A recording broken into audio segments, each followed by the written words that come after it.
만삭의 몸으로 쫓겨난 여인은 빗속에서 문을 두드렸습니다.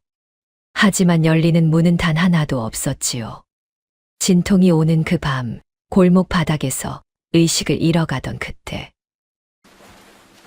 내 바닥에서 죽는 건 못 본다. 역적의 딸이라는 이유로 시댁 대문 밖으로 밀려난 그 밤, 저작거리의 여두목 홍대장은 두 팔로 번쩍 그 몸을 안아들었습니다. 그 순간이 두 여인의 운명을 바꿔놓습니다. 과연 이 두 사람은 서로에게 무엇이 되어줄 수 있을까요? 사연 시작 전 구독과 좋아요 눌러주시면 영상 제작에 큰 힘이 됩니다. 이야기 시작합니다. 옛날 옛적 한양 도성 북쪽 기슭에 살구꽃이 담장 너머로 흘러넘치는 고즈넉한 기와집 한 채가 있었습니다. 집 주인은 서대감이었지요. 50줄에 들어선 그는 한때 예조참판 자리에 올랐던 인물로 청렴하기로 이름이 높았으나 조정의 당쟁에 휘말려 파직을 당한 뒤 이 작은 집에서 조용히 여생을 보내고 있었습니다. 권세를 잃은 뒤에도 기세는 꺾이지 않아 마을 사람들은 좁은 골목에서 서대감과 마주치기라도 하면 저도 모르게 허리를 굽히곤 했지요. 서대감에게는 딸 서령이 하나 있었습니다. 18배 서령은 이마가 훤하고 눈빛이 또렷한 낭자로 책 읽기를 좋아하여 아버지가 눈이 나빠질까 걱정할 정도였지요. 서령은 이미 인근 이서방댁에 출가한 몸이었으나 이서방이 혼인 초부터 첩을 들이고 살림을 등한시하는 탓에 아버지 집에 드나드는 날이 더 많았습니다.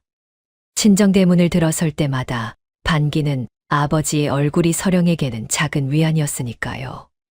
봄 햇살이 마루 끝에 따뜻하게 내려앉는 오후면 서대감은 절친 한 노인을 불러 사랑채에서 마주 앉았습니다. 한 노인은 젊은 시절 이조에서 난관직을 지냈으나 당파 싸움에 떠밀려 관직을 내놓은 뒤 남의 눈을 피해 지내는 처지였지요. 두 사람은 조정 돌아가는 꼴을 낮은 목소리로 주거니 받거니 하다가 날이 저물면 함께 탁주 한 잔씩을 나누었습니다. 이복에 요즘 조정에 어수선한 기운이 감도네. 선대왕 시절에 거두어들인 자들이 다시 머리를 들고 있어. 한 노인이 술잔을 내려놓으며 중얼거리자 서대감은 천천히 고개를 끄덕였습니다. 자니가 예사로 하는 소리가 아닐게야. 눈을 크게 뜨고 있어야겠지. 서령은 그 자리에서 아버지 곁에 앉아 붓을 잡았습니다. 서대감은 딸이 글을 배워 무엇에 쓰겠느냐고 타박하면서도 정작 붓을 쥐는 방법부터 시 한 구절 읽는 법까지 직접 가르쳐 주었지요. 창문 너머로 살구꽃 향기가 은은하게 밀려들고 낮은 목소리로 이어지는 학문 이야기가 방 안에 가득 찬 그 봄날의 오후는 더없이 평온했습니다. 그 평온이 얼마 남지 않았다는 것을 그 자리에 있던 누구도 알지 못했지요. 살구꽃이 지고 여름 볕이 짙어질 무렵 서대감댁의 재앙이 내려앉았습니다. 이서방의 어미 돕고 부인은 고운 외모 뒤에 칼날 같은 속셈을 숨긴 여인이었지요. 이서방을 손바닥 위에 올려놓고 주무르듯 다루었으며 서대감의 넓은 가산을 오래전부터 탐내고 있었습니다. 서대감의 딸 서령이 이서방과 혼인한 것은 표면상 화목한 결합이었으나 돕고 부인의 눈에는 처음부터 불편한 존재였지요. 역적으로 몰아 가산을 몰수하면 서령의 친정 재산이 이서방 쪽으로 넘어온다는 것을 돕고 부인은 오래전에 계산해 두고 있었습니다. 돕고 부인은 치밀했습니다. 권세가 오참판댁에 드나들며 귀한 비단과 은자를 건네는 이를 수 개월에 걸쳐 이어나갔지요. 이서방은 처음에 망설이는 기색을 내비쳤습니다.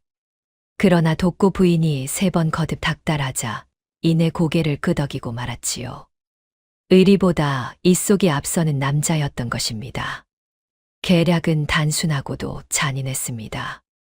이서방은 서대감이 한 노인과 사랑채에서 나눈 밀담을 한 글자도 빠짐없이 오참판댁에 밀고 했습니다. 낮은 목소리로 오간 그 이야기들이 누군가의 손에서 필사되어 종이 위에 올라오자 영모의 증거로 둔갑하는 것은 순식간이었지요. 오참파는 관련자들의 이름을 부풀리고 살을 더해 임금 앞에 고변을 올렸습니다. 포졸들이 서대감의 대문을 두드린 것은 그로부터 사흘 뒤 이른 새벽의 일이었지요. 어슴푸레한 새벽빛 속에서 포졸들이 우르르 마당으로 밀고 들어왔습니다. 서대감은 잡혀가는 그 순간에도 등을 꼿꼿이 폈지요. 눈물이 두보를 타고 흘러내렸으나 입술은 굳게 다물었습니다. 포졸들에게 끌려나가면서도 서대감은 단 한 번 방문 앞에 굳어버린 서령을 돌아보았습니다. 말은 없었지만 그 눈빛만으로 모든 것을 담으려는 듯했지요. 서령은 그 자리에서 무릎이 꺾이고 말았습니다. 서대감 가문에 청명하던 봄날은 그렇게 한 움큼의 재로 쓰러졌습니다. 10달을 품은 아이가 뱃속에서 날마다 움직였습니다. 아버지가 잡혀간 다음 날, 서령은 그 무거운 배를 이끌고 시댁 대문 앞에 섰지요. 발걸음이 무겁고 숨이 찼지만 달리 기댈 곳이 없었습니다. 아이만큼은 지켜야 한다는 생각 하나가 서령의 두 다리를 이끌었지요. 독고 부인은 중문 안에서 서령을 내려다보았습니다. 반가움도 걱정도 인간의 온기라 할 만한 것은 조금도 없는 눈빛이었지요. 서령이 두 무릎을 꿇으며 목소리를 가다듬었습니다. 아비가 억울하게 잡혀갔사옵니다. 지금 저 홀로 갈 곳이 없으니 아이를 낳을 때까지만이라도 이 댁에 머물게 해 주시옵소서. 독고 부인은 대꾸 없이 시녀를 손짓으로 불렀습니다. 귓속말 한마디를 건네자 시녀는 돌아서서 안채 문을 걸어 잠갔지요. 서령이 한 시즌이 넘도록 문 앞에 무릎을 꿇고 앉아 있어도 아무도 나오지 않았습니다. 볕은 뜨겁고 바닥은 딱딱했으며 뱃속 아이는 이따금씩 거세게 발길질을 해댔지요. 마침내 이 서방이 사랑채 쪽에서 느릿한 걸음으로 나타났습니다. 서령은 기대를 품고 고개를 들었지요. 그러나 서방님의 얼굴에는 불편하다는 기색만이 가득했습니다. 이 서방은 아무 말도 없이 서령의 쪽머리에 꽂힌 은비녀를 쓱 뽑아들더니 소매 안으로 집어넣었지요. 그것이 혼인 때 서대감이 직접 골라 서령의 머리에 꽂아준 물건이라는 것을 이 서방은 알고도 모른 척했습니다. 역적에 따른 우리 집 귀신도 될 수 없는 법이야. 낮고 또렷한 목소리였습니다. 이 서방은 말을 마치기 무섭게 서령의 어깨를 잡아 대문 밖으로 밀쳐냈지요. 비틀거리는 서령이 넘어지지 않으려 담벼락에 손을 짚는 것을 바라보면서도 눈 하나 깜짝하지 않았습니다. 대문은 쾅 소리를 내며 닫혔지요. 그리고 다시는 열리지 않았습니다. 서령은 한동안 닫힌 대문을 바라보았습니다. 눈물이 나오지 않았습니다. 눈물보다 더 깊은 곳에서 무언가가 무너지는 소리만 들렸지요. 저녁부터 빗방울이 후드득 떨어지기 시작하더니 밤이 깊어지자 하늘이 뚫린 것처럼 쏟아졌습니다. 서령은 시댁 골목을 빠져나와 아는 집 대문을 두드렸습니다. 서대감이 살아있을 때 집에 드나들던 이웃이었지요.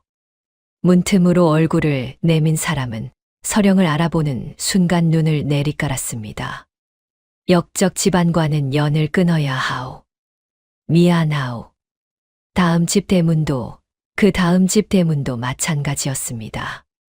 어떤 이는 아예 문을 열지 않았고 어떤 이는 열었다가 서령의 얼굴을 보는 순간 이마를 찡그리며 도로 닫아버렸지요. 골목 어귀 한편에서는 이웃집 안악 둘이 처마 아래에서 빗소리에 목소리를 낮추어 수군거렸습니다. 독고 부인이 손을 써 뒀다더라. 저 낭자 들여다 뒀다간 우리 집까지 화가 미친다나. 서령은 못 들은 척 발걸음을 옮겼습니다. 한 집 한 집 거절당하면서 어느새 골목이 낯설어졌지요. 얼마를 걸었는지 알 수가 없었습니다. 빗물이 머리카락을 타고 흘러 눈에 들어왔고 옷이 몸에 달라붙어 움직일 때마다 무거웠지요. 진통이 온 것은 장대비가 한창일 때였습니다. 처음에는 허리 아래로 뜨끈한 통증이 물결치듯 밀려왔고 잠시 뒤에는 온 배가 바위에 짓눌리는 것처럼 조여들었지요. 서령은 담벼락의 등을 기댄 채 천천히 무릎이 꺾였습니다. 입술을 깨물어 신음을 삼켰으나 장대비 소리에 묻힌 작은 소리는 아무도 듣지 못했지요. 시야가 흐릿해지기 시작했습니다. 빗물인지 눈물인지 모를 것이 뺨을 타고 흘러내렸지요. 아버지의 얼굴이 떠올랐다가 지워졌습니다. 은비녀를 뽑아가던 이서방의 손이 눈앞에 어른거렸지요. 닫힌 대문들이 하나씩 스쳐 지나갔습니다. 눈꺼풀이 돌처럼 무거워지는 와중에도 뱃속에서 아이가 발을 굴렀습니다. 힘차고 단단한 그 발길질이 의식이 꺼져가는 서령을 아직 이 세상에 붙들어 두는 유일한 끈이었지요. 골목 한 끝에서 빗속을 헤치며 걸어오는 발소리가 있었습니다. 서령의 귀에는 들리지 않았습니다. 의식은 이미 절반쯤 꺼진 뒤였으니까요. 야, 이게 무슨 꼴이야. 쩌렁쩌렁한 목소리 하나가 빗소리를 뚫고 골목 안에 내려 꽂혔습니다. 집신이 무릉덩이를 박차는 소리, 굵은 우비 자락이 빗속에서 펄럭이는 소리가 뒤를 이었지요. 홍 대장이었습니다. 본명이 홍설매인 그는 저작거리에서 장사치들 사이에 홍 대장으로 통하는 여인이었습니다. 나이는 40을 간 넘었으나 목소리 하나로 시장통 왈패새쯤은 거뜬히 제압했으며 파리한 장사치들에게는 아낌없이 밥 한 술을 덜어주는 통 큰 인물이었지요. 삿된 자에게는 무서운 호랑이요, 약한 자에게는 허허로운 어미였습니다. 밤늦게 시장 구석구석을 혼자 걸어다니는 일이 예사였으니 빗속에서 서령을 발견한 것은 우연인 듯하였으나 홍 대장의 성품을 생각하면 어쩌면 필연이었지요. 홍 대장은 서령의 곁에 쪼그리고 앉아 상태를 훑었습니다. 배가 만삭인 데다 온몸이 빗물에 흠뻑 젖어 있었고 얼굴빛은 흙빛을 넘어 낯빛에 가까워져 있었지요. 흘러내린 머리카락이 뺨에 달라붙어 있고 쑥 들어간 눈 아래로 눈물 자국이 빗물에 씻겨 흐릿했습니다. 홍 대장이 손등으로 서령의 이마를 짚어보더니 이를 물었지요. 이런. 말이 짧았습니다. 홍 대장은 기다란 소리를 내지 않는 사람이었습니다. 걸치고 있던 두꺼운 우비를 벗어 서령의 몸을 두르고 망설임 없이 등을 낮추며 뒤를 돌아보았지요. 내 바닥에서 죽는 건 못 본다. 자, 엎혀. 서령은 대답할 힘도 없었습니다. 홍 대장이 가느다란 팔을 자신의 등에 걸치게 한 뒤 단번에 몸을 일으켰지요. 만삭의 무게가 등에 얹혔는데도 홍 대장의 두 다리는 흔들리지 않았습니다. 빗속에서 홍 대장은 묵묵히 저작거리 안쪽을 향해 발걸음을 내디뎠습니다. 국밥 냄새와 장작 연기가 배어드는 시장통 뒷골목 깊숙한 곳에 홍 대장의 거처가 있었습니다. 낡은 문짝 안쪽으로 들어서자마자 따뜻한 기운이 확 밀려왔지요. 홍 대장은 서령을 아랫목 두꺼운 이부자리 위에 조심스럽게 눕혔습니다. 그리고 소매를 걷어붙이며 방 안에 있던 안악들을 향해 외쳤지요. 물 끓여, 포대 가져와. 오늘 밤 우리 한 명 더 받는다. 안악들이 부산스럽게 움직이는 소리, 장작이 화롯불 속에서 타닥거리는 소리가 방 안을 채웠습니다. 서령은 눈꺼풀도 들어 올리지 못한 채 이부자리 위에 누워 있었지요. 그러나 뺨을 스치는 온기가 느껴지자 입술 끝이 미세하게 떨렸습니다. 오랜만에 느끼는 살아있는 사람의 온기였지요. 홍 대장은 서령의 이마에 걸친 젖은 머리카락을 손으로 쓸어 넘기며 낮게 중얼거렸습니다. 살아야 해. 알았어. 대답은 없었습니다. 그러나 빗소리 속에서 뱃속 아이가 한 번 더 힘차게 발을 굴렀지요. 새벽이 오기 직전 빗소리가 차츰 잦아들더니 홍 대장의 거처 안에 짧은 고요가 깔렸습니다. 그 고요를 뚫고 아이의 울음소리가 터져 나왔지요. 홍 대장이 두 손으로 받아든 아이는 작고 붉은 주먹을 꽉 쥔 채 온 힘을 다해 세상을 향해 소리치고 있었습니다. 그 울음이 어찌나 힘찬지 화롯불 위 솥뚜껑이 덜컹 떨릴 정도였지요. 살았다, 이놈아. 홍 대장은 아이를 따뜻한 천으로 감싸 안으며 나직이 중얼거렸습니다. 평소의 쩌렁쩌렁한 목소리와는 달리 가늘게 떨렸지요.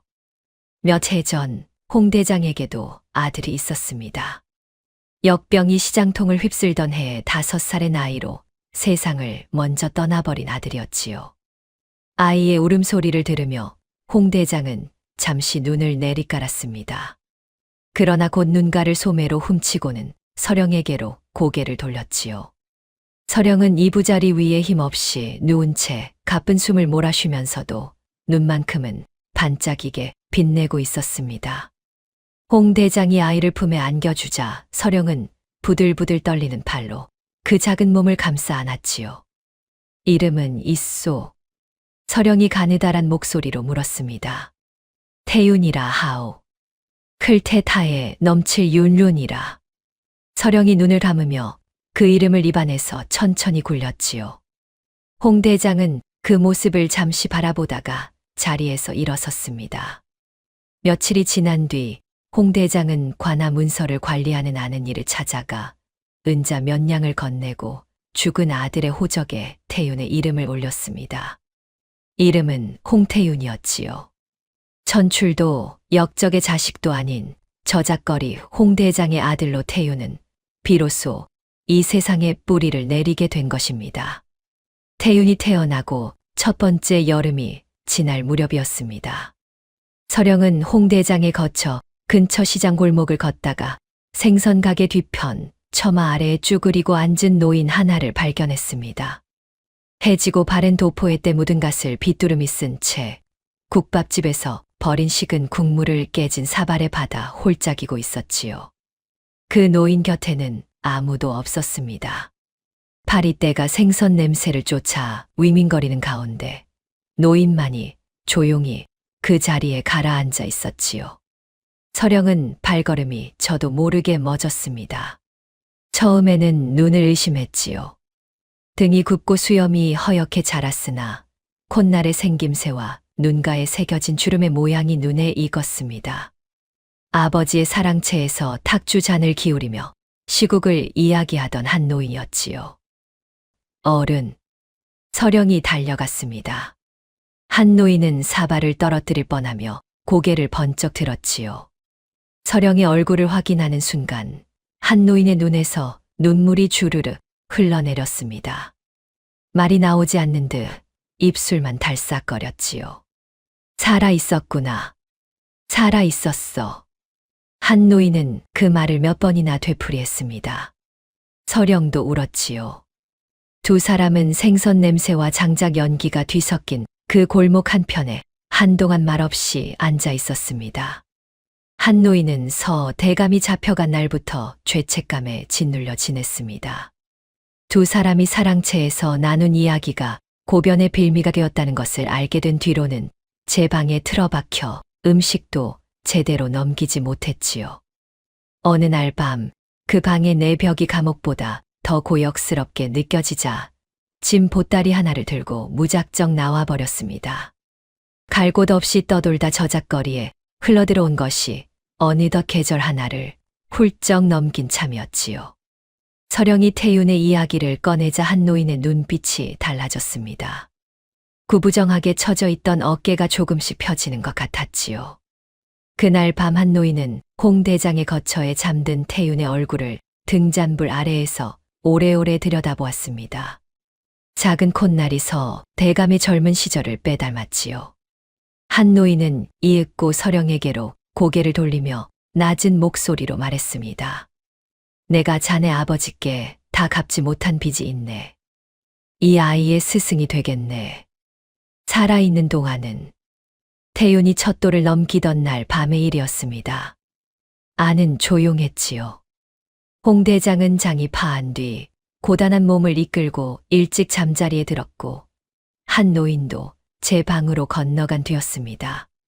서령은 홀로 아랫목에 앉아 잠든 태윤의 얼굴을 한참 바라보았습니다. 도톰한 볼이 등잔불에 발그레하게 물들어 있었지요. 1년이 지나도록 이 아이가 무사한 것이 때로 꿈인가 싶었습니다. 서령은 저고리 안쪽을 손으로 천천히 더듬었습니다. 포졸들이 들이닥치던 날 새벽, 서령이 단 하나 챙길 수 있었던 것이 거기 있었지요. 겹겹이 싼 천을 조심스럽게 풀어내자 안에서 맑은 청옥빛이 희미한 등잔불을 받아 은은하게 빛났습니다. 대감 가문의 가보, 청옥패였지요.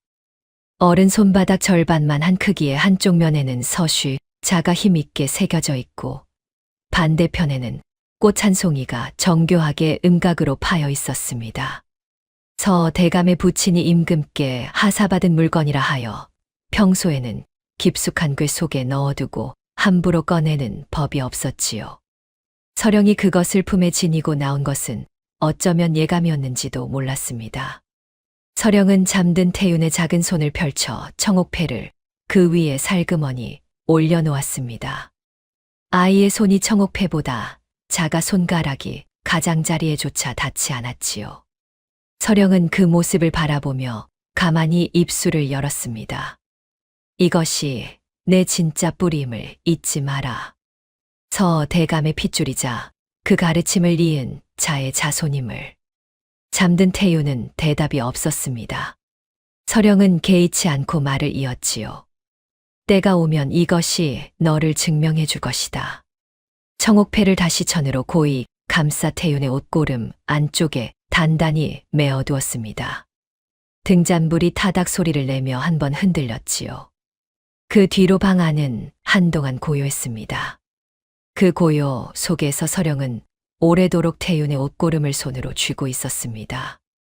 세월은 저작거리에서도 어김없이 흘렀습니다. 태윤이 7살이 되던 해부터 낮과 밤이 다른 교실이 만들어졌지요. 해가 떠 있는 동안 태윤은 홍 대장의 뒤를 그림자처럼 따라다녔습니다. 홍 대장이 장사치들 사이에서 값을 흥정하는 법, 눈빛만으로 상대방의 속셈을 읽어내는 법, 억센 왈패 앞에서 목소리에 무게 하나로 길을 꺾어버리는 법을 몸소 보여주었지요. 태윤은 무엇 하나 흘려듣지 않았습니다. 홍 대장님, 저 사람은 왜 쌀값을 2번 말하는 거예요? 눈썰미 좋네. 한 번은 떠보는 거고 한 번은 진짜야. 2번째 말이 그 사람의 진심이지. 홍 대장은 설명을 길게 늘어놓는 법이 없었습니다. 짧게 말하고 직접 보여주었지요. 그 방식이 태윤에게는 어떤 긴 훈계보다 깊이 새겨졌습니다. 시장통에서 터득한 사람 보는 눈과 상황 있는 감각이 태윤의 뼈 속으로 스며드는 데는 오랜 시간이 걸리지 않았지요. 해가 지고 장이 파하면 태윤은 한 노인의 방으로 건너갔습니다. 한 노인은 등잔 하나를 사이에 두고 마주 앉아 천자문부터 시작해 사설을 차례로 가르쳐 나갔지요. 태윤이 글자를 익히는 속도가 어찌나 빠른지 한 노인이 혀를 내두를 정도였습니다. 그러나 한 노인이 더 힘을 쏟은 것은 글자보다 사람의 이치였지요. 백성이 굶주리면 나라가 기울고 나라가 기울면 백성이 먼저 죽는다. 그 순서를 절대 잊지 마라. 태윤은 그 말을 붓으로 받아 적으면서 속으로 몇 번이나 되뇌었습니다. 그리고 밤이 깊어 붓을 내려놓을 때마다 홍 대장이 낮에 가르쳐준 것들과 한 노인이 밤에 심어준 것들을 머릿속에서 나란히 놓아보았지요. 두 가르침은 모양이 달랐지만 뿌리는 하나였습니다. 약한 자가 짓밟히지 않는 세상이어야 한다는 것이었지요. 서령 또한 가만히 있지 않았습니다. 홍 대장이 시장 장부 정리를 서령에게 맡긴 것은 태윤이 태어난 이듬해부터였지요. 처음에는 장사치들이 미심쩍어했으나 서령이 아버지 사랑채에서 익힌 셈법으로 장부의 오차를 하나씩 잡아내자 이내 아무도 불평하지 않았습니다. 어떤 이는 서령이 고쳐준 장부를 보며 이런 내가 3년을 손해보며 팔았구나 하고 탄식하기도 했지요. 홍 대장이 앞에서 시장통을 이끌면 서령은 그 뒤에서 숫자와 기록으로 토대를 다졌습니다. 두 사람은 그렇게 서로의 빈자리를 채워가며 저작거리의 중심을 조용히 그러나 단단하게 쥐어나갔지요. 태윤이 9살이 되던 봄, 홍 대장의 얼굴에 처음으로 걱정빛이 어렸습니다. 시장통에 소문이 돌았지요. 독고 부인이 사람을 풀어 역적의 딸 서령이 어디 살아있는지 수소문하고 있다는 것이었습니다. 빼앗은 가산으로 세도를 누리며 안심하고 있던 독고 부인이었으나 서 대감댁 친척 중 하나가 술자리에서 서령 낭자가 아이를 낳았다는 말을 들었다는 말을 흘린 것이 발단이었지요. 서령이 살아있다는 것이 확인되면 독고 부인이 새로운 죄목을 씌워 시장까지 압력을 넣어올 것이 뻔했습니다. 홍 대장은 이틀을 두고 혼자 앉아 생각을 굴렸지요. 그리고 어느 날 밤 서령을 불러 화롯불 앞에 마주 앉았습니다. 죽었다 해야겠어. 뜻밖의 말에 서령은 잠시 굳었지요. 낭자가 죽은 것으로 꾸미겠다는 말이요. 홍 대장은 천천히 계획을 풀어놓았습니다. 시장 바깥쪽 야산 기슭에 봉분을 하나 올리고 관아에 아는 이를 통해 서령의 사망 문서를 꾸미겠다는 것이었지요. 비용이 만만치 않았으나 홍 대장은 오래 아껴두었던 은자를 털었을 작정이었습니다. 서령은 한참 동안 말이 없었습니다. 무덤을 만든다는 것은 지금껏 살아온 이름과 내력을 완전히 땅속에 묻어버리는 일이었지요. 서 대감의 딸로 태어나 살아온 20여 년이 봉분 하나 아래로 사라지는 셈이었습니다. 그러나 서령은 이내 고개를 끄덕였지요. 태윤이만 지킬 수 있다면. 봉분은 보름 만에 완성되었습니다. 홍 대장의 신복들이 밤새 흙을 쌓고 무명 비석을 세웠지요.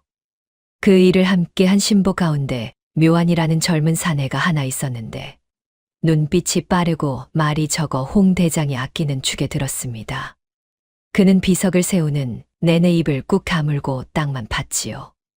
그 침묵이 성시함 때문인지 다른 무언가 때문인지는 그때의 홍 대장은 알 수 없었습니다. 소문은 독고 부인의 귀에도 닿았습니다. 역적의 딸이 산후풍으로 죽었다는 사망 문서와 함께였지요. 독고 부인은 서찰을 받아 읽은 뒤 짧게 콧소리를 냈습니다. 자업자득이지.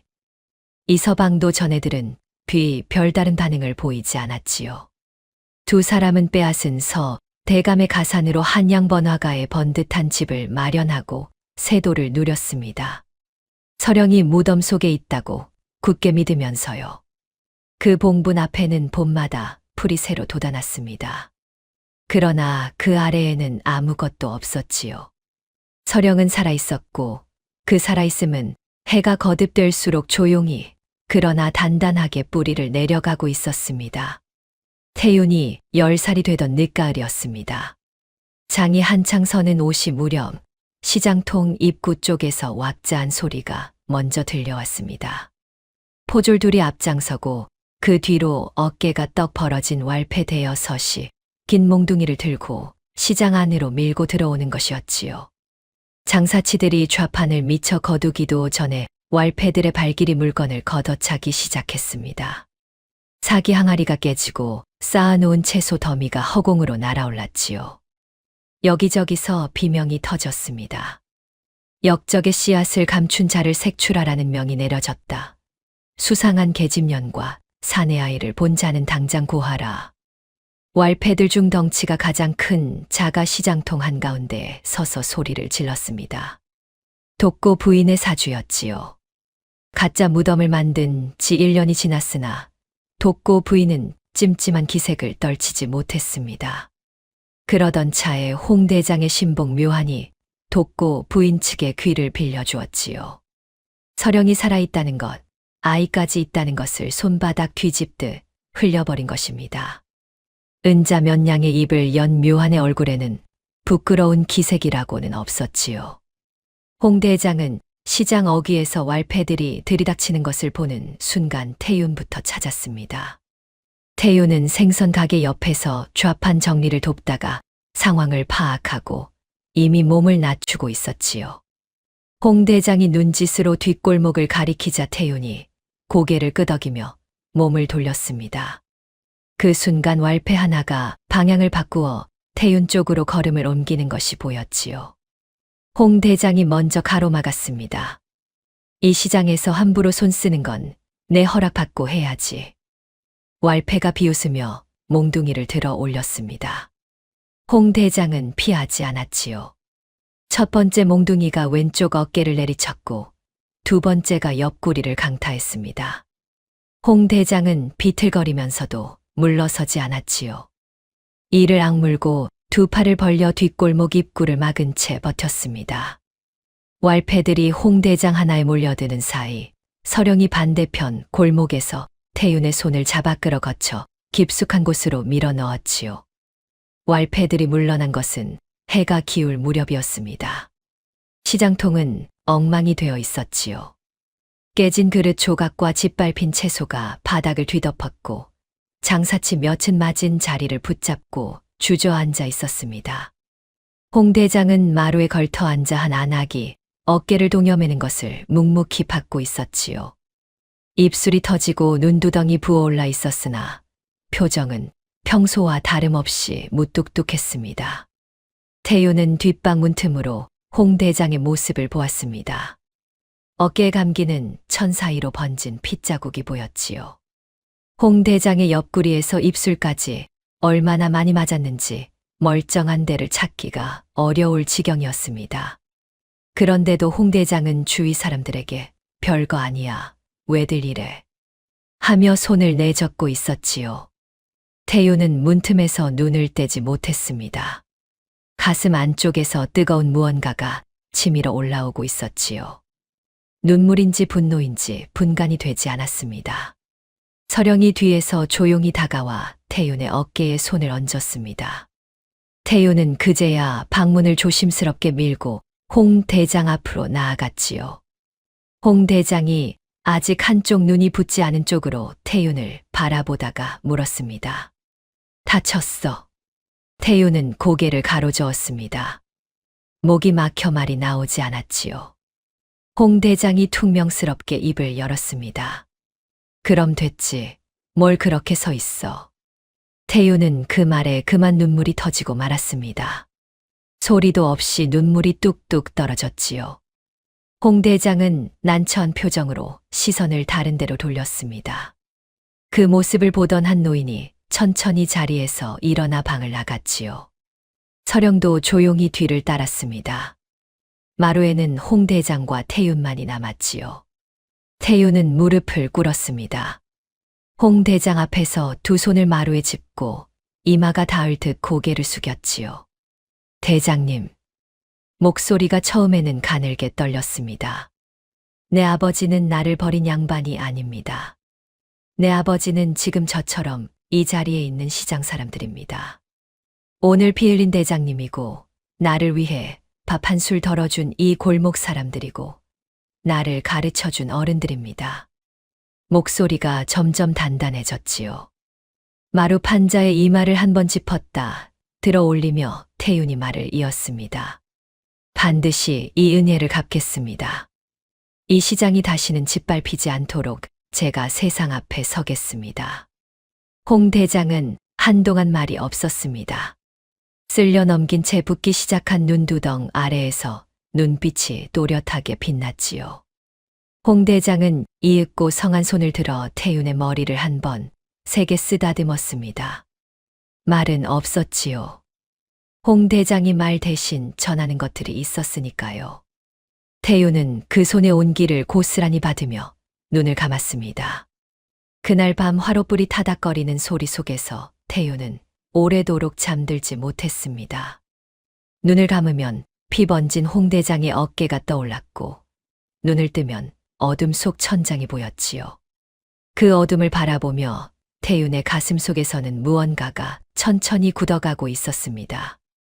왈패들이 다녀간 뒤 한 노인은 사흘 동안 방에서 나오지 않았습니다. 서령은 끼니 때마다 문 앞에 소반을 두었지요. 소반은 항상 손도 대지 않은 채 그대로 남아 있었습니다. 나흘째 아침이 되어서야 한 노인이 문을 열고 나왔지요. 홀쭉해진 볼에 눈만 유난히 깊어 보였습니다. 손에는 낡은 보자기에 싼 무언가를 들고 있었지요. 한 노인은 서령과 태윤을 불러 화롯불 앞에 나란히 앉혔습니다. 그리고 무릎 위에 올려놓은 보자기를 천천히 풀었지요. 안에서 나온 것은 두루마리 하나였습니다. 세월의 빛바래고 가장자리가 너덜너덜했으나 펼쳐보니 빽빽하게 적힌 글자들이 고스란히 살아있었지요. 글자 빛깔이 먹과는 달리 어둡고 탁한 붉은색이었습니다. 서령이 숨을 들이켰습니다. 이것이 자네 아버지의 혈서일세. 한 노인이 낮고 무거운 목소리로 말했습니다. 서 대감이 옥에 갇힌 뒤 한 노인을 믿을 수 있는 단 하나의 통로로 사마 몰래 밖으로 빼돌린 것이었지요. 옥 안에서 바늘로 손끝을 찔러 피를 내어 쓴 것이었습니다. 한 노인은 그것을 받아준 뒤 거적 더미 속에 숨겨두고 몸에서 떼어놓은 적이 없었지요. 태윤이 조심스럽게 두루마리 앞으로 몸을 기울였습니다. 한 노인이 구절구절 읽어내려갔지요. 영모의 조작 경위가 적혀 있었습니다. 이서방이 사랑채의 밀담을 오참판댁에 건넨 것, 독고 부인이 그 배후에서 은자를 대어준 것, 오참판이 내용을 부풀려 고변한 것이 하나씩 기록되어 있었지요. 관련된 이름과 날짜, 건네진 은자의 액수까지 상세히 적혀 있었습니다. 서 대감이 옥 안에서 얼마나 힘을 쏟아 이것을 남겨두었는지는 글자 하나하나에 배어있는 힘의 무게로 짐작할 수 있었지요. 마지막 줄에는 짧은 구절이 있었습니다. 딸아, 살아남아라. 살아남는 것이 너의 첫 번째 복수다. 서령은 그 구절을 소리내어 읽지 못했습니다. 입술이 떨려 글자를 입에 올리는 것만으로도 눈물이 쏟아졌지요. 태윤은 어머니의 옆에 조용히 앉아 무릎 위에 얹힌 서령의 손을 두 손으로 감쌌습니다. 한 노인은 두루마리를 다시 보자기에 싸며 태윤을 바라보았습니다. 이것을 올바른 곳에 바칠 날이 반드시 온다. 그날이 오기 전까지는 목숨처럼 지켜야 하네. 태윤은 고개를 들어 한 노인의 눈을 마주 보았습니다. 그리고 천천히 깊이 고개를 숙였지요. 두루마리는 그날 밤 태윤의 손으로 넘어갔습니다. 청옥패가 들어있는 저고리 안쪽 가슴 가장 가까운 자리에 나란히 품어졌지요. 태윤이 20살이 되던 해 봄이었습니다. 겨우내 내리지 않던 비가 한꺼번에 쏟아지듯 시장통은 봄 준비로 부산했습니다. 장사치들이 새 물건을 들여오고 안악들이 묵은 짐을 드러내는 소리가 아침부터 골목을 채웠지요. 그 소란 속에서 홍 대장의 거처만은 이상하게 조용했습니다.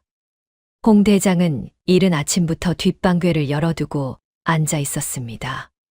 궤 안에는 수년에 걸쳐 아껴둔 은자가 들어있었지요. 장사로 번 것, 절약한 것, 돌아오지 않는 아들을 위해 모아두었던 것이 한데 쌓인 것이었습니다. 홍 대장은 그것을 하나씩 꺼내어 세더니 주머니에 단단히 묶어 태윤의 짐 보따리 위에 올려놓았지요. 태윤이 뒷방으로 들어오다가 멈추었습니다. 대장님, 이건 과거 시험장에 가려면 한양까지 걸어야 하잖아. 먹어가면서 가. 홍 대장은 짧게 말하고 일어섰습니다. 방을 나가려다가 문 앞에서 걸음을 멈추었지요. 등을 보인 채 한동안 가만히 서 있다가 낮은 목소리로 말했습니다. 급제하고 와. 알았어. 태윤이 대답했습니다. 예. 한 노인은 태윤에게 마지막으로 책 한 권을 건네며 배웅했지요. 평소에 가르칠 때와 다름없이 무뚝뚝한 얼굴이었으나 책을 쥐어주는 손이 오래 머뭇거렸습니다. 나머지는 내 안에 있다. 가서 꺼내 쓰거라. 서령은 대문 밖까지 나와 태윤을 배웅했습니다. 말이 없었지요. 태윤의 짐 보따리 끈을 손수 한 번 더 당겨 메어 주었습니다. 태윤이 몸을 돌려 걸음을 내디디려는데 서령이 등 뒤에서 나직이 불렀지요. 태윤아. 태윤이 돌아보았습니다. 서령은 할 말이 많은 듯 입을 열었다가 이내 다물었지요. 그러다 짧게 말했습니다. 내 외할아버지가 심어준 것과 홍 대장님이 심어준 것이 내 안에 다 있다. 그것을 믿어라. 태유는 고개를 한번 끄덕이고 돌아서서 걸었습니다. 봄볕이 시장통 지붕 위에 내려앉고 장사치들의 흥정 소리가 뒤에서 따라왔지요. 태유는 뒤를 돌아보지 않았습니다. 그러나 등 뒤에서 홍 대장이, 서령이, 한 노인이 오래도록 그 자리에 서서 멀어지는 뒷모습을 바라보고 있다는 것을 느낄 수 있었지요. 청옥패와 혈서가 가슴 안쪽에서 걸음을 맞추듯 함께 흔들렸습니다. 한양의 첫 발을 디딘 태윤의 눈에 처음 들어온 것은 도성의 크기가 아니었습니다. 저작거리였지요. 한양 도성 안에도 시장이 있었고 홍 대장의 시장통과 다를 것 없이 새벽부터 짐을 이고 지는 사람들이 골목을 채우고 있었습니다. 때 묻은 옷차림에 손이 터진 사람들이었지요. 태유는 그 얼굴들을 보며 걸음을 늦추었습니다. 과거 시험장으로 가는 길이 멀었으나 서두르지 않았지요. 시험은 사흘에 걸쳐 치러졌습니다. 첫날 밤 태유는 잠을 이루지 못했지요. 누울 자리도 변변치 않은 객주집 부석에서 등잔도 없이 어둠 속에 앉아 홍 대장의 목소리를 떠올렸습니다.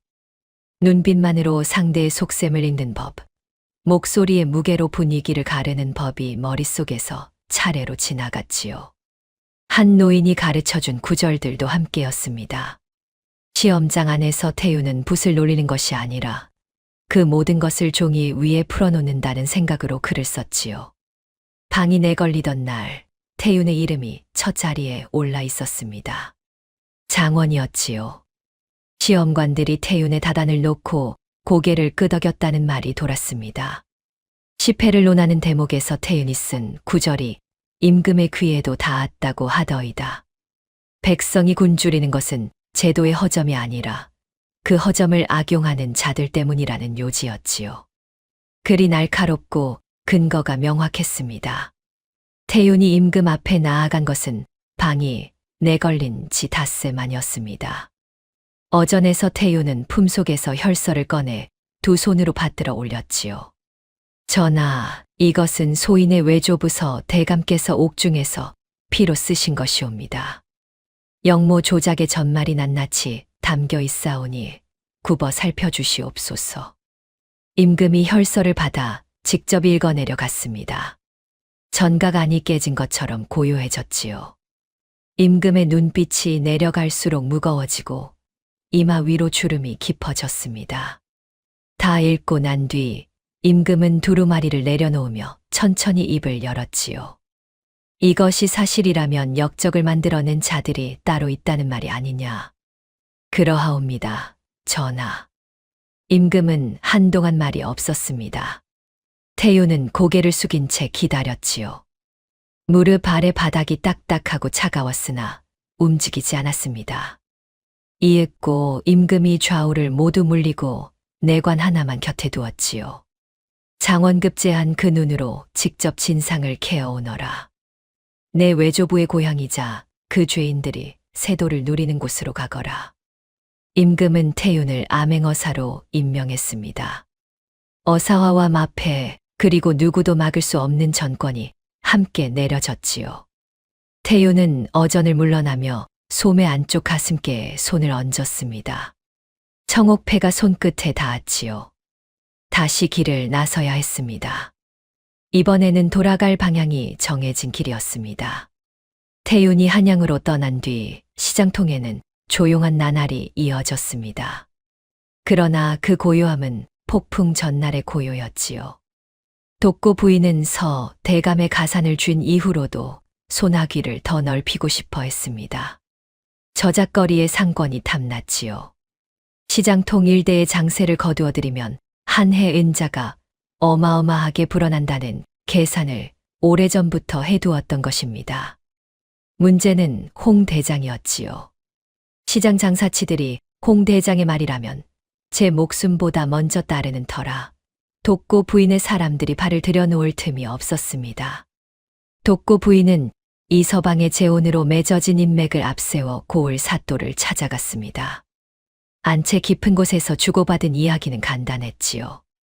독고 부인이 상당한 액수의 은자를 건네는 대신 사또는 홍 대장에게 역적 은닉죄를 씌워 관하로 잡아들이는 것이었습니다.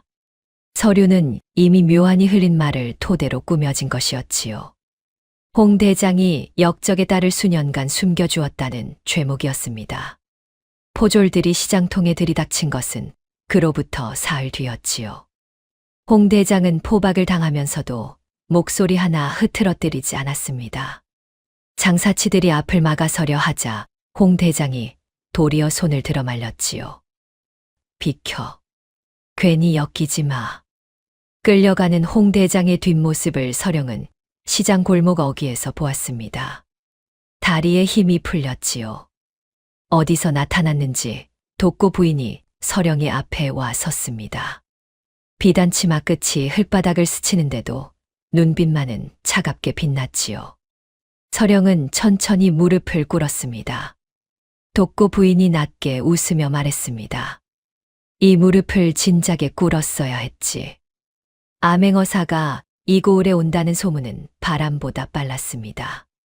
장원급제 출신의 젊은 어사가 임금의 전권을 받아 내려온다는 말이 퍼지자 고을 사또의 얼굴빛이 하루아침에 햇빛으로 변했지요. 독고 부인조차 이 서방을 불러 앉혀놓고 낮은 목소리로 대책을 의논했습니다. 뒤가 깨끗하지 않은 사람일수록 어사의 이름이 무섭게 들리는 법이었지요. 이 서방은 어사가 머무는 객사 쪽으로 직접 걸음을 옮겼습니다. 어사를 만나 먼저 뇌물을 건네는 쪽이 낫겠다는 계산이었지요. 품 안에는 은자꾸러미와 함께 오참판댁에서 끌어온 청탁 서찰 한 통이 들어 있었습니다.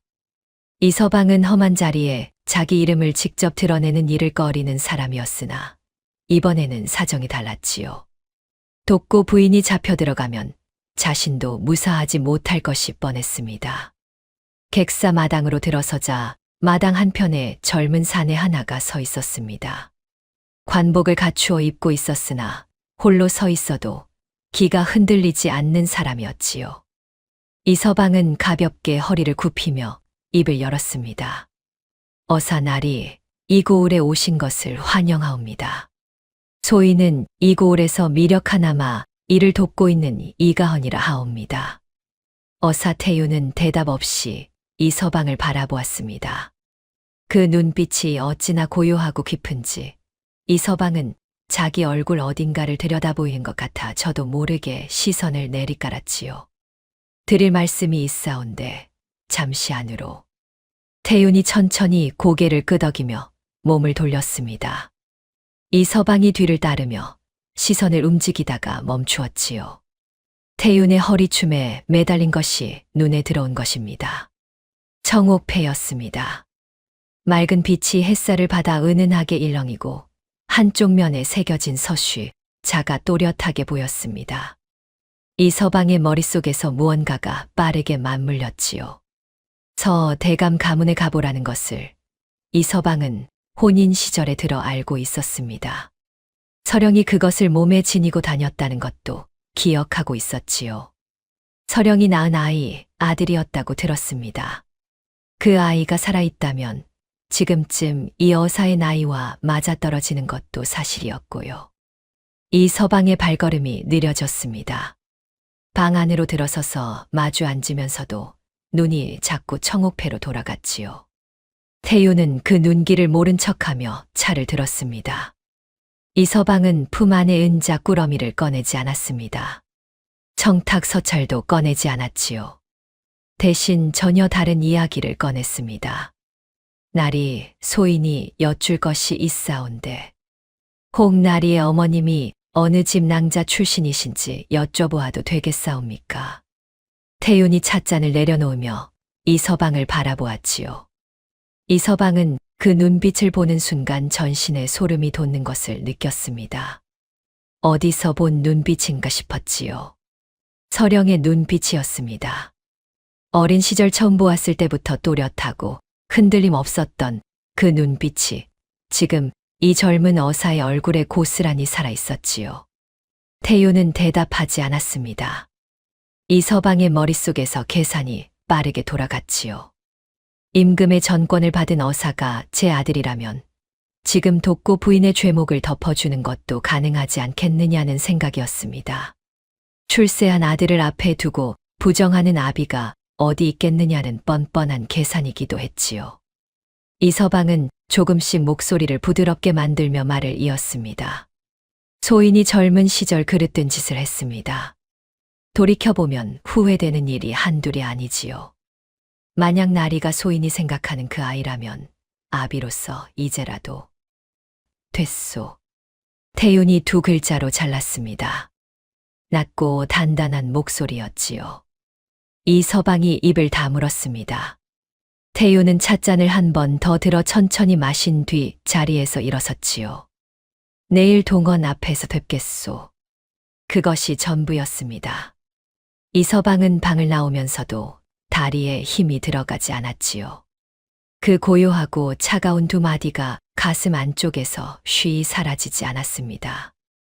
이튿날 동원 마당에는 아침 일찍부터 사람이 모였습니다. 홍 대장의 처분이 내려지는 날이었지요. 독고 부인은 사또와 미리 맞추어둔 대로 역적 은닉죄의 형량을 최대로 끌어올렸고, 사또는 이른 아침 동원에 좌정하여 심판을 시작했습니다. 포박된 홍 대장은 마당 한가운데에 세워져 있었지요. 밤새 차가운 바닥에 갇혀 있었는지 얼굴이 창백했으나 두 눈만큼은 여전히 또렷했습니다. 마당 한쪽에 서령이 서 있었지요. 독고 부인이 서령을 불러온 것은 이 광경을 눈으로 직접 보게 하기 위해서였습니다.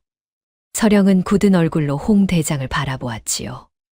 무릎이 떨렸으나 눈을 돌리지 않았습니다.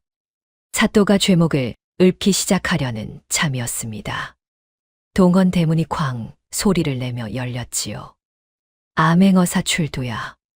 소리가 마당을 가로질러 울렸습니다.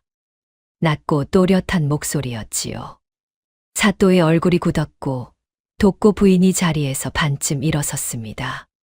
이서방은 그 자리에서 한 발짝 물러섰지요. 태윤이 마당 안으로 들어섰습니다. 어사 복색의 마패를 높이 든 채 걸음이 흔들리지 않았지요. 뒤로 포졸 여럿이 따랐습니다. 태윤은 마당 가운데에 서서 천천히 주위를 둘러보았지요. 시선이 잠깐 서령에게 닿았다가 홍 대장에게로 이어졌습니다. 그리고 사또를 향해 정면으로 고개를 들었지요. 임금 전하의 명을 받은 어사가 이 자리에 심판을 정지시킨다. 사또가 허둥지둥 입을 열었습니다. 어사 나리, 이것은 명백한 죄인의 처분이라. 명백하다 하였소. 태윤이 품에서 두루마리 하나를 꺼내 펼쳤습니다. 마당 안이 다시 고요해졌지요. 영모 조작의 전말이 담긴 혈서요. 고서 대감께서 옥중에서 피로 쓰신 것이니 이 자리에서 낱낱이 읊겠소. 태윤은 혈서의 내용을 구절구절 읽어내려 갔습니다. 이서방이 사랑채의 밀담을 오참판에게 팔아넘긴 것, 독고 부인이 그 뒤에서 은자를 댄 것, 영모를 부풀려 고변한 경위가 마당 안에 울려 퍼졌지요. 듣는 이마다 얼굴빛이 달라졌습니다. 구경하러 몰려든 백성들 사이에서 웅성거림이 일었지요. 독고 부인이 소리쳤습니다. 그것은 꾸며낸 것이요. 죽은 죄인이 쓴 것을 어찌 믿는단. 피로 쓴 글씨는 꾸밀 수 없소. 태윤의 목소리가 독고 부인의 말을 잘랐습니다. 그리고 뒤따른 포졸들을 향해 낮은 목소리로 명을 내렸지요. 독고 씨와 이가헌을 잡아들여라. 포졸들이 앞으로 나아갔습니다. 독고 부인이 뒷걸음질 치다가 마당 한쪽 담벼락에 등이 닿았고 이서방은 두 무릎이 꺾여 바닥에 주저앉았지요. 홍 대장의 포박이 풀렸습니다. 홍 대장은 손목을 한번 털고는 태윤을 바라보았지요. 태윤도 홍 대장을 바라보았습니다.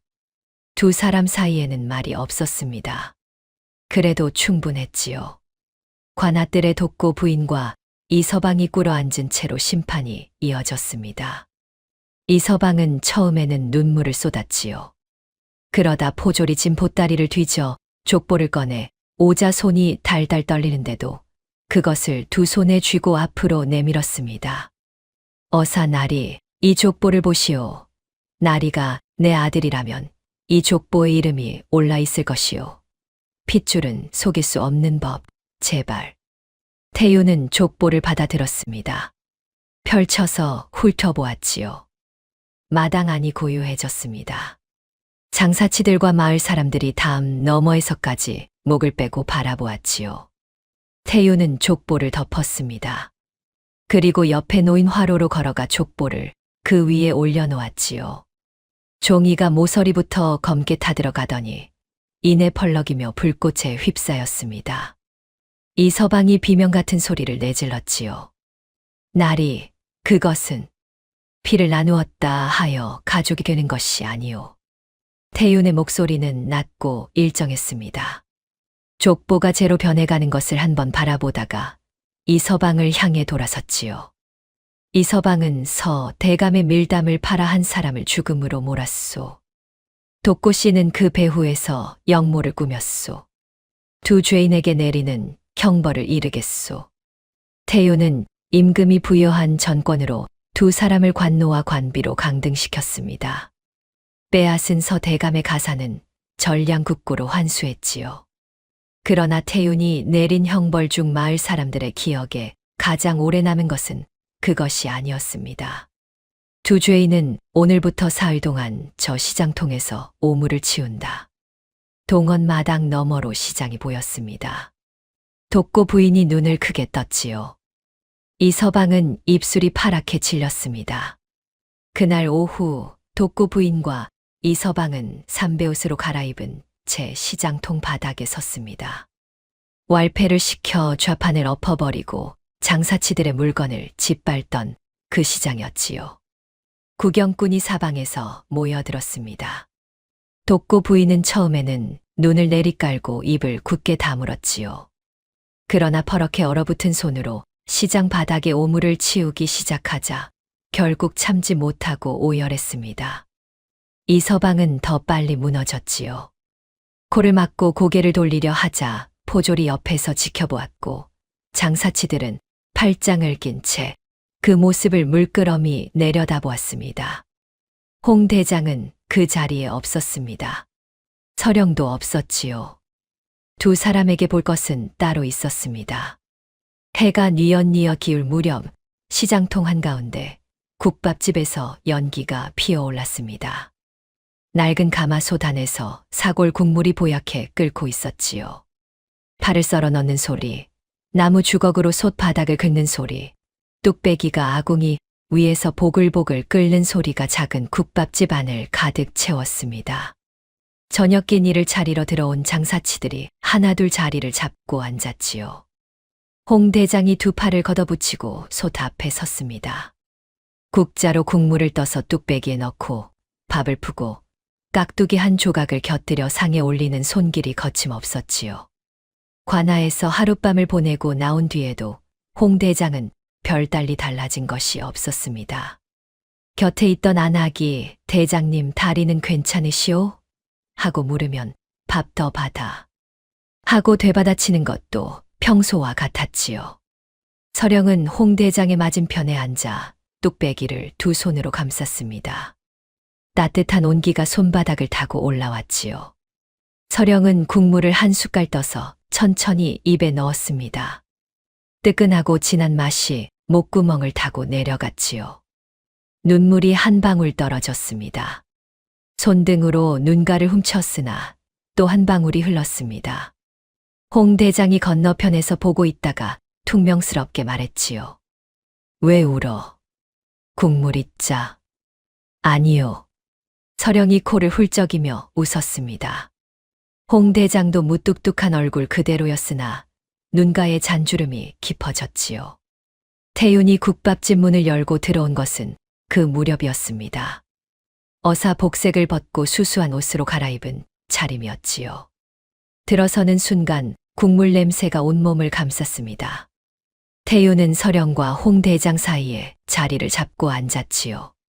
서령이 손수 뚝배기에 국물을 떠다 아들 앞에 놓았습니다. 태윤은 한동안 그 뚝배기를 내려다보았지요. 홍 대장이 투박하게 한마디 했습니다. 식는다, 먹어. 태윤이 숟가락을 들었지요. 첫 숟갈을 넘기는 순간 눈이 절로 내려감았습니다. 홍 대장의 거처에서 어린 시절 먹던 그 맛이었지요. 국밥 한 그릇 안에 수십 년이 담긴 것 같았습니다.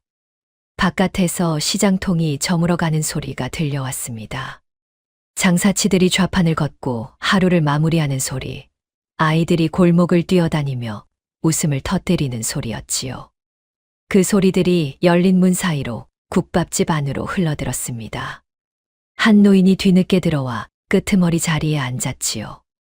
아무도 특별히 알리지 않았으나 이 자리에 와야 한다는 것을 알았던 것처럼 아무렇지 않게 국밥 한 그릇을 받아들었습니다. 서령이 눈인사를 보내자 한 노인이 가볍게 고개를 끄덕였지요. 작은 국밥집 안이 꽉 찬 것 같았습니다. 이날 이후 서 대감의 신원은 회복되었지요. 임금의 명으로 가문의 이름이 역적의 명부에서 지워지고 고 서 대감에게 뒤늦은 품계가 추증되었습니다. 그러나 서령은 그 소식보다 태윤이 앞에 앉아 국밥을 먹는 이 순간을 더 오래 기억했지요. 외조부의 피가 흐르는 아들이 홍 대장에게서 배운 배짱으로 한 노인에게서 배운 학문으로 세상을 바로잡고 돌아와 이 자리에 앉아 있었습니다.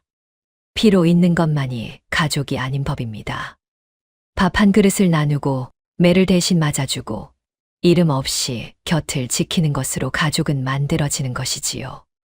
그 진실을 서령은 저작거리의 긴 세월 속에서 몸으로 배웠습니다. 국밥집 문 너머로 어둠이 내려앉고 별이 하나씩 떴지요. 시장통의 하루가 저물었습니다. 그러나 그 불빛만큼은 쉬이 꺼질 것 같지 않았습니다.